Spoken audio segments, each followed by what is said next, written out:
Okay, so this question asks us why the addition of sodium phosphate to a lake can help increase its pH level, making it more basic.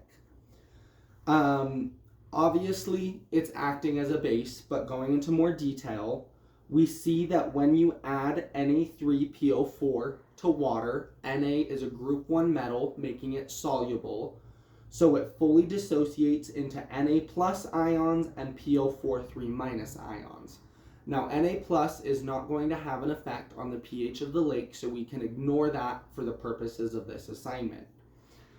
PO4 or phosphate, the phosphate ion, is the conjugate base of the phosphoric acid ion. Now, phosphoric acid is a triprotic acid, which means it donates 3 protons.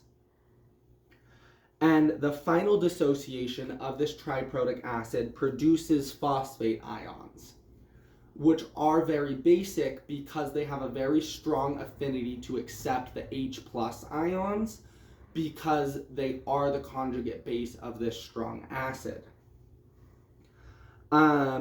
Furthermore, we can see that when we add more phosphate to the lake, the phosphate that dissociates from this reaction is going to react with water to form HPO4 which is one of the versions of the triprotic acid, and it's also going to directly create OH molecules.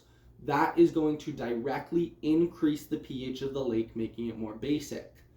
Another thing that these phosphate ions can do that can help keep the lake at a good pH and help raise the pH is create a buffer solution within the lake, because there are more phosphate ions in the lake now that can either accept protons when needed or they can donate protons when needed, which also helps maintain a stable pH level in the lake.